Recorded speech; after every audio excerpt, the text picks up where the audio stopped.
Elena G. de White llegó a Australia en diciembre de 1891. Durante el viaje desde Estados Unidos y también a su llegada, recibió varias visiones.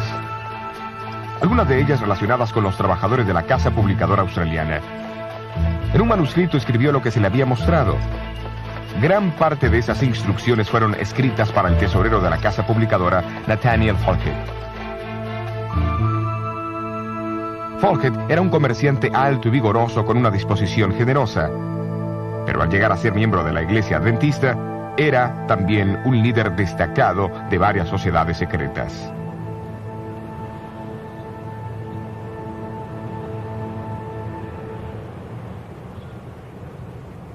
Y mientras el tiempo pasaba, se envolvía más y más en sus actividades masónicas, y menos en su trabajo para la Iglesia.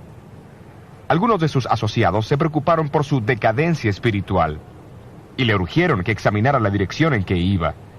Pero Falkett rechazó firmemente tales sugerencias.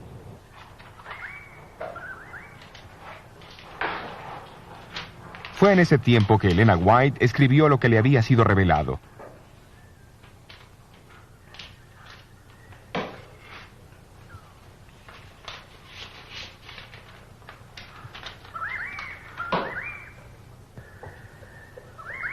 Pero cuando pensó en enviarlo por correo a Falkett, pareció una voz que le habló y la contuvo, porque los empleados de la casa publicadora todavía no estaban listos para recibir tal mensaje. Unos 12 meses más tarde, el primer período escolar de la primera escuela adventista de Australia recién había terminado. Asistiendo a los ejercicios de clausura, se encontraba Elena G. de White. Después de la reunión, invitó a Nathaniel Falkett para que la visitara. Cuando llegó, comenzó a leerle el manuscrito. Mientras describía algunas de las reuniones del orden secreto, le recordó de su mal hábito de dar ofrendas pequeñas a la iglesia y grandes donativos a los fondos de la logia. También le dijo que había oído cómo a él lo llamaban, reverendo maestro, y le advirtió que ningún ser humano debe ser llamado así. Aunque no atacó el sistema de la logia masónica, denotó lo difícil que es para un cristiano servir a dos señores. Mientras hablaba, hizo un movimiento con sus manos que impresionó a Falkett. ¿Usted sabe lo que ha hecho? Usted ha hecho la señal secreta de los masones. La señal de un caballero templario. Mientras siguieron hablando, nuevamente hizo un movimiento con su mano. Súbitamente Falkett adquirió una palidez mortífera. La señal que había hecho solo era conocida por la orden más alta de los masones, una señal que ninguna mujer debía conocer. En las próximas 2 horas, Falkett luchó con su conciencia. Finalmente resolvió desligarse de la logia masónica y lo logró después de una lucha. El Señor me ha honrado grandemente al hablarme por medio de la señora White. Él ha presentado mi caso a ella y me llamó por mi nombre. Por eso yo atenderé la instrucción del Señor.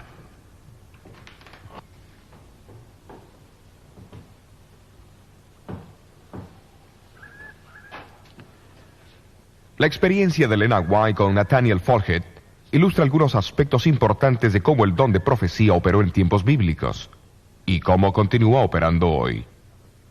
Primero, los profetas reciben información por los medios sobrenaturales de visiones o sueños proféticos que les permiten ver personas y experimentar eventos fuera de su límite de conocimiento.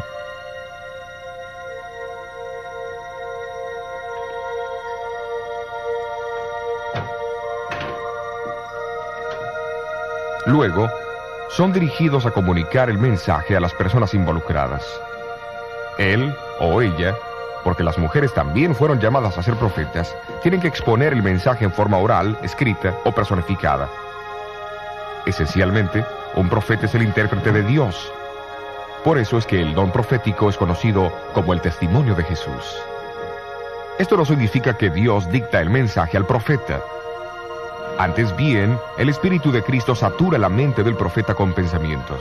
Entonces el profeta elige las palabras para expresar esos pensamientos recibidos en la visión o el sueño.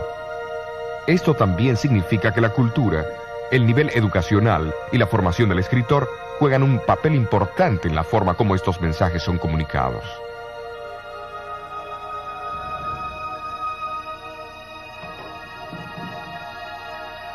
Para expresar sus pensamientos, algunos escritores de la Biblia prestaron las palabras escritas por otros autores bíblicos. Algunos, como Lucas, seleccionaron pasajes de fuentes históricas no inspiradas. Pablo usó las palabras de poetas seculares, y ambos, Judas y Juan, citaron del libro judío no bíblico de Enoch. No obstante, bajo la dirección del Espíritu Divino, el profeta es inspirado por Dios y el mensaje llega a ser la palabra de Dios. Es también obvio notar que los testimonios de algunos profetas no fueron incluidos en los libros de la Biblia. Por ejemplo, los mensajes de Natán, Gad, Azarías, Débora, Miriam, Agabús, Silas y las 4 hijas de Felipe. Pero esto no hace que sus mensajes sean insignificantes o menos inspirados. Simplemente significa que estos fueron de valor local y relativamente temporal. Los profetas también jugaron una parte destacada en la iglesia del Nuevo Testamento. De acuerdo al libro de los Hechos, ellos iniciaron el plan misionero de la iglesia. Seleccionaron al personal y dieron instrucciones de los lugares donde debían ser enviados. En 1 Corintios 14, Pablo habla de que el don profético fortalece la iglesia, trayéndole ánimo y consolación.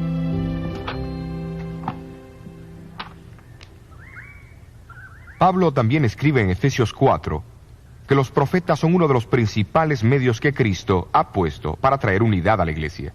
Por lo tanto, sus consejos ayudan a proteger la iglesia de las falsas doctrinas. De acuerdo a Hechos 15, los profetas confirmaron a los creyentes en la verdadera enseñanza de la iglesia en tiempos de controversias religiosas.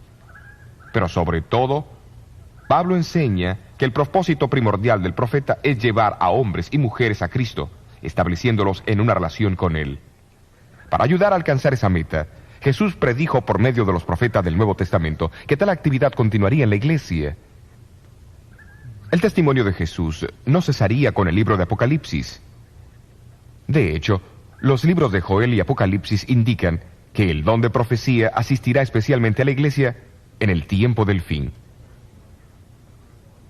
Es lógico esperar que esta manifestación postrera del testimonio de Jesús cumplirá el mismo papel y funciones de los profetas del tiempo bíblico.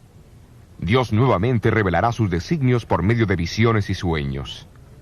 Él también inspirará al mensajero para que el mensaje guíe, amoneste y desafíe a la iglesia. Claro, la pregunta que debe formularse es, ¿cómo empleó Elena White este don profético en su ministerio para la Iglesia Adventista del Séptimo Día? En 1860, ella escribió que cuando el Señor le daba una visión, era llevada ante la presencia de Cristo y estaba inconsciente de sus alrededores. Como el profeta Ezequiel, su atención durante la visión era a menudo dirigida a escenas que tomaban lugar en la tierra. Aunque ella no podía ver nada más de lo que el ángel le mostraba, a veces se le mostraban eventos futuros, en otras ocasiones eventos del pasado. Con frecuencia, no podía recordar lo que se le había mostrado hasta que comenzaba a escribir. Otras veces, no podía acordarse de nada hasta entrar en contacto con las personas a quienes la visión se aplicaba. Entonces recordaba clara y convincentemente instrumentada. La misma le hubiera sido mostrada años antes. Yo dependo del Espíritu de Dios para escribir para un cambio, pues lo encontré al verlos. He escrito a la medianoche cartas que han atravesado el continente y al llegar la crisis han evitado grandes desastres para la causa de Dios.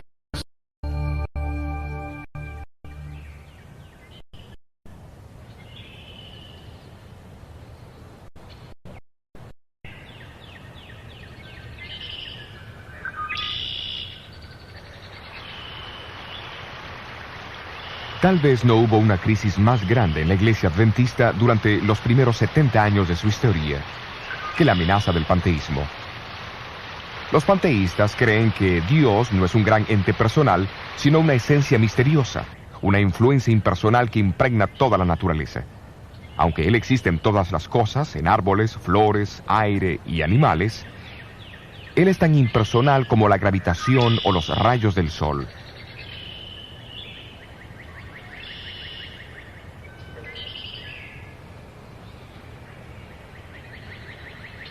Esta idea había sido adoptada y enseñada como una nueva y avanzada verdad por algunos de los líderes de la iglesia de Battle Creek. En realidad, amenazó los mismos fundamentos de la opinión bíblica de Dios. El doctor Juan Harvey Kellogg, el brillante doctor y superintendente de la institución médica de la iglesia en Battle Creek, fue uno entre muchos líderes de la iglesia que fue atraído por esta filosofía a comienzos de los 1880. Pero no fue hasta 1897 que introdujo esta enseñanza en forma pública. En las reuniones de la Conferencia General en 1899, celebradas aquí en la iglesia del sur de Lancaster, en Massachusetts, las ideas panteístas fueron nuevamente promovidas por varios líderes de la iglesia. Elena White estaba en Australia en ese entonces, pero fue impresionada a informar a la conferencia unos cuantos testimonios. Uno llevaba el título La verdadera relación de Dios y la naturaleza. La naturaleza no es Dios y nunca lo fue. La voz de la naturaleza testifica de Dios, declarando su gloria, pero la naturaleza en sí no es Dios. Como creación de Dios, solo profesa el testimonio de su poder. Bueno, hermanos, ¿qué piensan ustedes? La ocasión cuando ocurrieron estas comunicaciones fue muy significativa. Habían sido escritas aquí en Australia casi 4 semanas antes del comienzo de la conferencia, pero llegaron justo cuando se las necesitaba. Sin embargo, eso no fue el fin del asunto. La enseñanza panteísta prontamente se extendió en el colegio de Battle Creek y en el sanatorio que estaba bajo el control del Dr. Kellogg.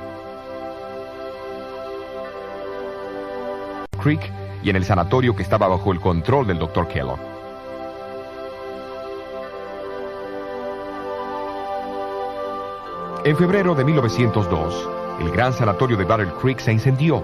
Se necesitaba un nuevo edificio y para ayudar a sufragar los costos, se sugirió que el Dr. Kellogg escribiera un libro sobre el cuidado de la salud. Todos los ingresos de las ventas se usarían para ayudar a reconstruir dicho sanatorio. Kellogg fue advertido que no incluyese ninguna idea panteísta en él. Pero cuando este libro, El Templo Viviente, finalmente salió de la imprenta, fue claro para algunos que él no había dado importancia a la instrucción.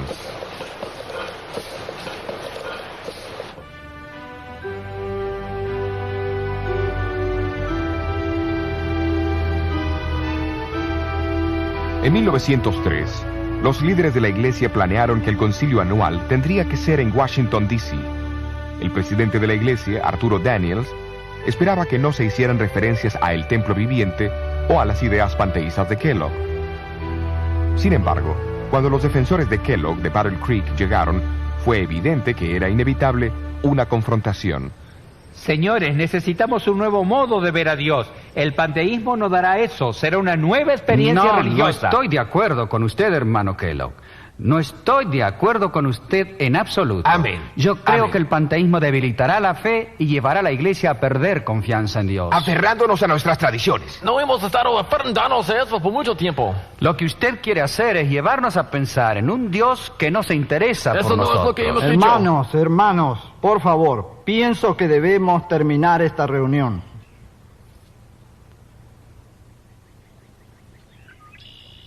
El pastor Daniels no se atrevió a pedir un voto por la tensión existente. La iglesia estaba enfrentando una crisis. ¿Pero qué hacer?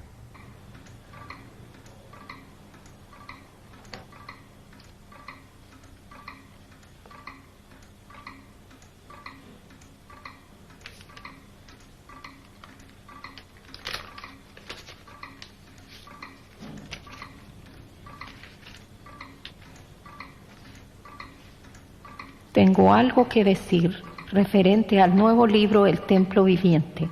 Tengan cuidado con su modo de pensar acerca de este libro con respecto a la personalidad de Dios. Como el Señor me presenta los hechos, ese modo de pensar no tiene el apoyo de Dios. Se me ha mostrado que el autor está en un camino falso y ha perdido de vista las verdades distintivas para este tiempo.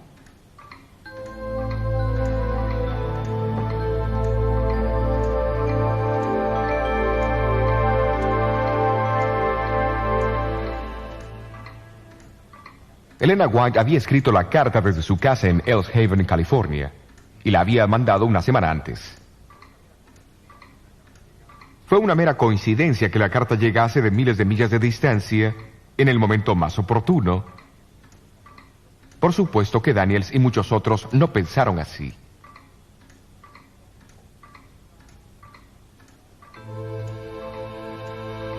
Nunca antes los mensajes de Dios fueron tan necesarios como en este momento, y nunca hubo mensajes más certeros mandados por Él a su pueblo que los que usted nos ha enviado. Usted no se puede imaginar la gran bendición que ha sido para nosotros su comunicación sobre el templo viviente. Llegó en el momento exacto. El conflicto era severo, pero su mensaje llegó y resolvió la controversia.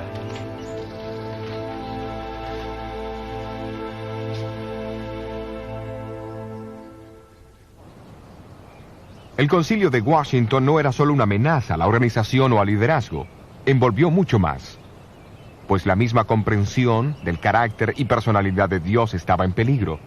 Por eso Elena White decidió incluir en 2 de sus libros, que estaban en preparación, algún material sobre el tema discutido. El 8º volumen de Testimonios para la Iglesia contiene más de 80 páginas sobre Dios y la naturaleza y la relación entre ambos.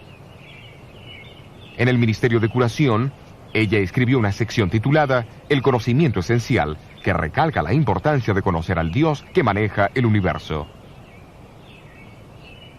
Esto fue siempre de suprema importancia para Elena White.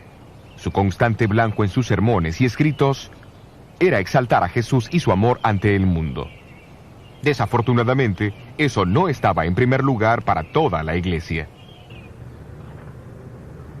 Tomemos la iglesia de aquí, de Battle Creek. A ninguna iglesia Elena comunicó más mensajes que a esta. Los adventistas del séptimo día comenzaron su obra en esta ciudad de Michigan en el año de 1852, cuando el capitán del barco, José Bates, visitó la ciudad buscando al hombre más honesto del pueblo. El administrador de correos, Leonardo Stewart, lo dirigió a David Hewitt, un buhonero presbiteriano. Bates lo convenció de la importancia de guardar el séptimo día sábado, y Hewitt llegó a ser el primer adventista guardador del sábado en Battle Creek.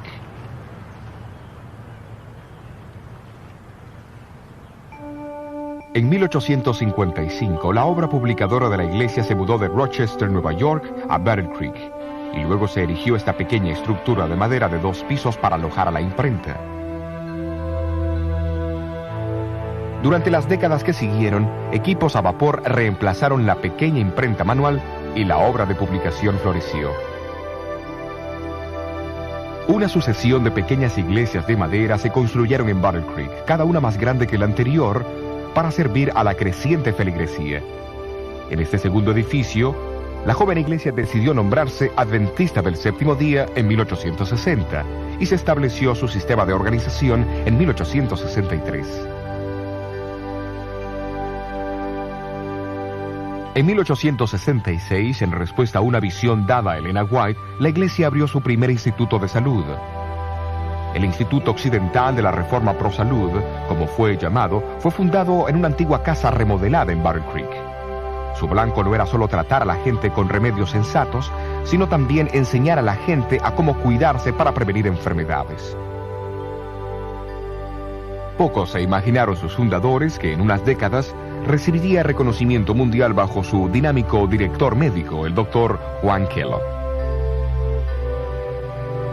En 1872, la primera escuela adventista se abrió en la ciudad. Comenzó en el pequeño edificio de 2 pisos que en un principio había alojado la obra publicadora.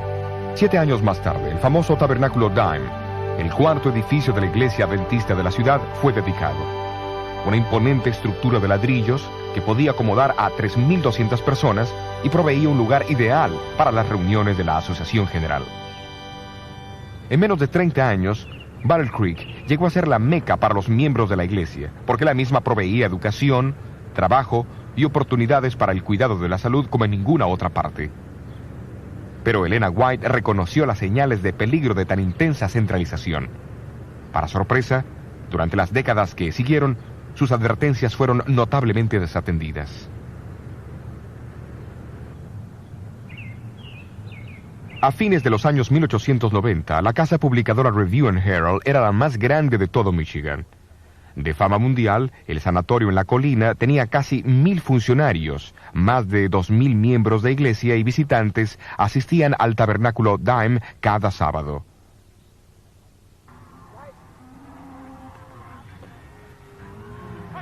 Pero desde Australia, donde Elena White estaba viviendo durante los 1890, ella amonestó que no se hiciesen más planes de expansión.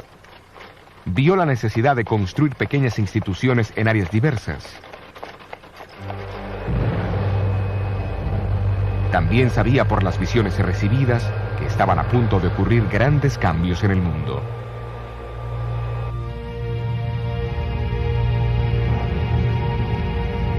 En 1890, ella había escrito sobre futuros conflictos por todas partes, con el hundimiento de miles de barcos y la destrucción de fuerzas navales.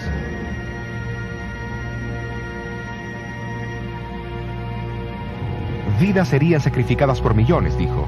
Confusión, confrontación y muerte ocurrirían inesperadamente en los mayores medios de transporte.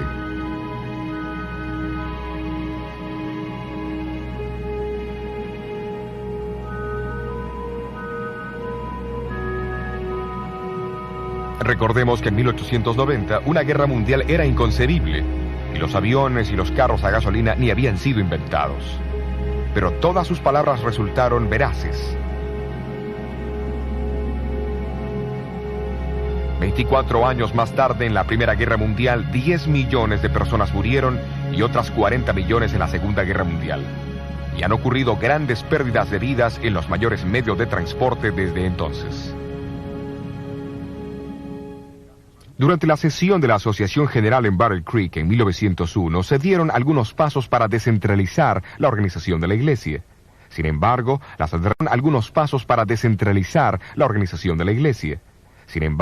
las advertencias de Elena White sobre el incremento de la comercialización y los sueldos injustos en la casa publicadora mayormente cayeron en oídos sordos.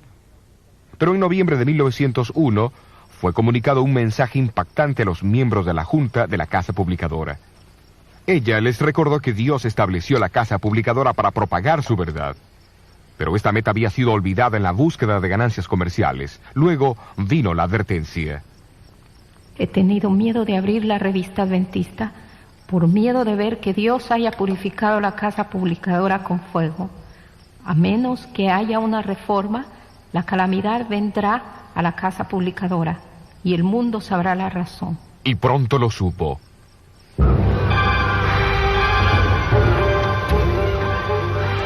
En la noche de diciembre 30 de 1902, el edificio principal de la casa publicadora fue reducido a cenizas.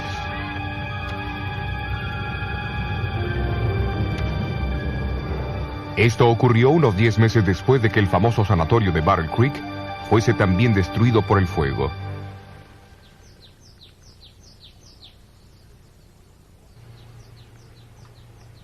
Cuando la noticia del fuego llegó a Elena White en California, escribió a los líderes de Battle Creek, expresando su profunda tristeza por la gran pérdida que la iglesia había sufrido.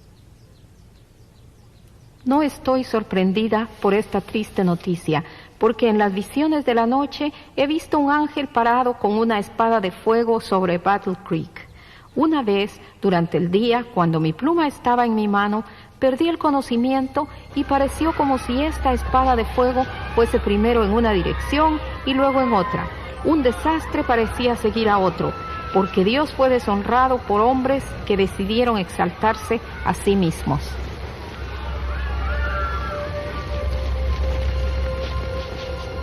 En los meses que siguieron, la iglesia tuvo la oportunidad de pensar seriamente en los incendios desastrosos y sus causas.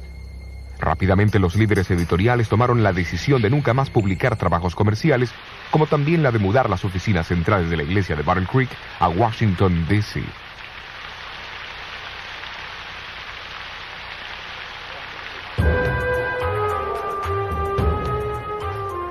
En los tiempos bíblicos, el profeta, siendo el intérprete de Dios, a menudo hablaba claro y señalaba mensajes de advertencia al pueblo de Dios, llamándolo a arrepentirse. Tales mensajes fueron populares porque casi siempre atacaban el egoísmo, el orgullo y el amor al poder. En Apocalipsis 3, Jesús escribió a una de sus iglesias: yo reprendo y castigo a todos los que amo. Dios es el mismo hoy día.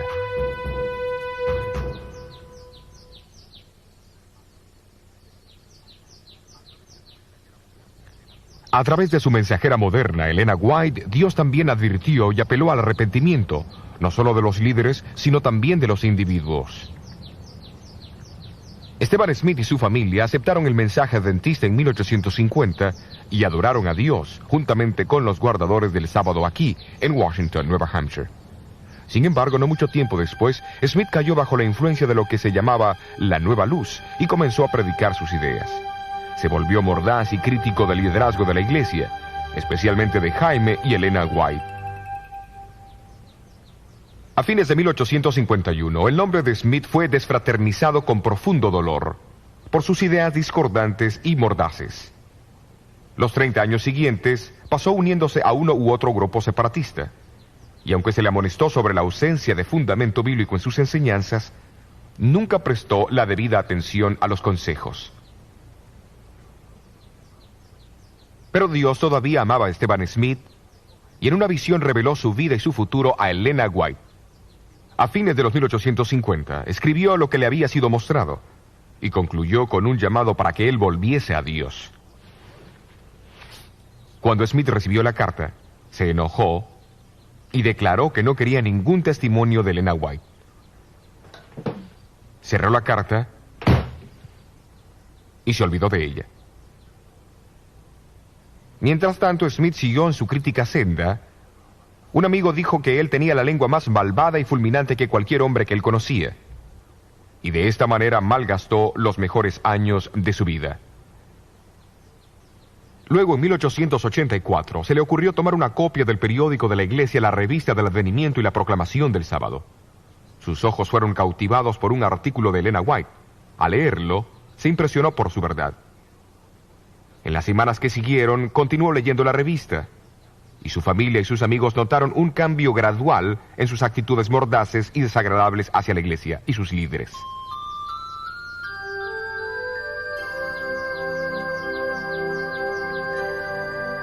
Un año después, Eugenio Farnsworth fue nuevamente invitado a hablar aquí en su iglesia.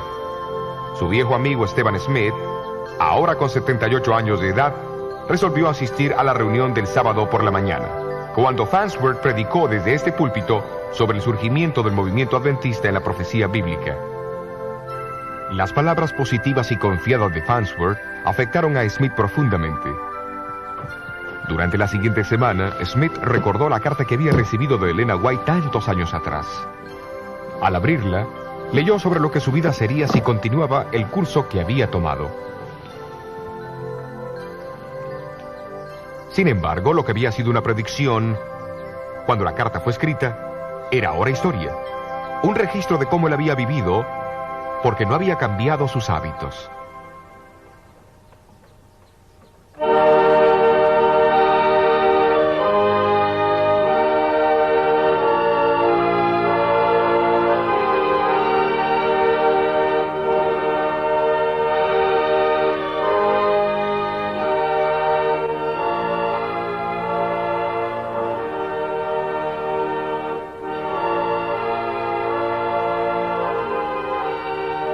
El próximo sábado, Smith volvió a la iglesia de Washington. Farnsworth, que todavía no sabía nada sobre esta experiencia, había preparado un sermón sobre el don de profecía en la iglesia adventista.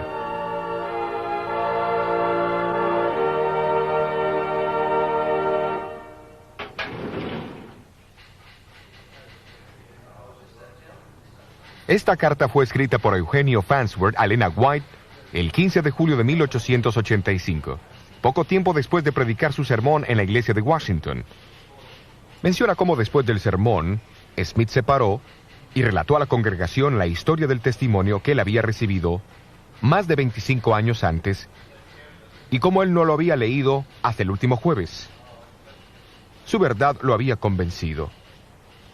Farnsworth registró las palabras de Smith en esa ocasión de esta manera: si yo hubiera hecho caso al testimonio que Dios me envió, todo el curso de mi vida hubiese cambiado, y yo hubiese sido un hombre muy distinto. Cualquier hombre honesto debe decir que los testimonios siempre conducen a un hombre, hacia Dios y hacia la Biblia. Palabras muy definidas de uno de sus peores críticos. En vista del obvio impacto sobre los individuos y la Iglesia a través de los años, muchos se han preguntado cómo los escritos inspirados de Elena White se relacionan con la Biblia en este mundo contemporáneo. Por ser más recientes, se reemplazan a las Escrituras. ¿Le son de alguna manera una añadidura? Tal vez Elena White misma tiene la última palabra sobre el asunto. Si hubieseis hecho de la palabra de Dios vuestro estudio, no necesitaríais estos escritos.